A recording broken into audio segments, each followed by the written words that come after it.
আসসালামু আলাইকুম সম্মানিত ভিউয়ার্স, কেমন আছেন? আমি মোহাম্মদ জাকারিয়া, চিকিৎসক, মোটিভেশন স্পিকার। আপনাদের মাঝে স্বাস্থ্য বিষয়ে আলোচনা নিয়ে আসলাম। বন্ধুরা, বিভিন্ন সময় বিভিন্ন ধরনের আলোচনা নিয়ে আসি। আজকেও স্বাস্থ্য বিষয়ে আলোচনা।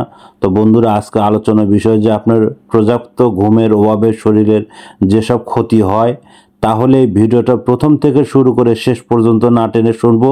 প্রথমে একটি লাইক দিব, সাবস্ক্রাইব করবো, নোটিফিকেশন অন করবো, পেজে ফলো দিব। তাহলে স্বাস্থ্য সম্পর্কের নোটিফিকেশন আপনাদের কাছে পৌঁছে যাবে।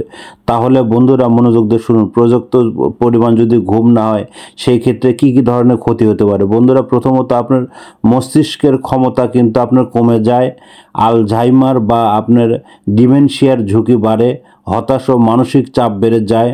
উচ্চ রক্তচাপ ও আপনার হৃদযন্ত্রের ঝুঁকি কমায় এবং আপনার রোগ প্রতিরোধ ক্ষমতা কমে যায়। ডায়াবেটিসের ঝুঁকি বাড়ে এবং হরমোনের ভারসাম্য নষ্ট হয়। পুরুষদের টেস্টোস্টেরন কমে যায়। যৌন আকর্ষণ ও আগ্রহ কমে যায়। ত্বক মলিন এবং বিভিন্ন হয়ে যায়। বন্ধুরা, আপনারা প্রতিদিন অন্তত 8 থেকে 10 ঘন্টা অবশ্যই ঘুমানোর চেষ্টা করুন। নিজেকে সুস্থ ভালো রাখার চেষ্টা করুন। পরবর্তী কী রিলেটেড ভিডিও চান অবশ্যই কমেন্ট বক্সে লিখতে ভুলবেন না। আমার এই 100 বছরের প্রতিষ্ঠানে আপনারা চলে আসবেন।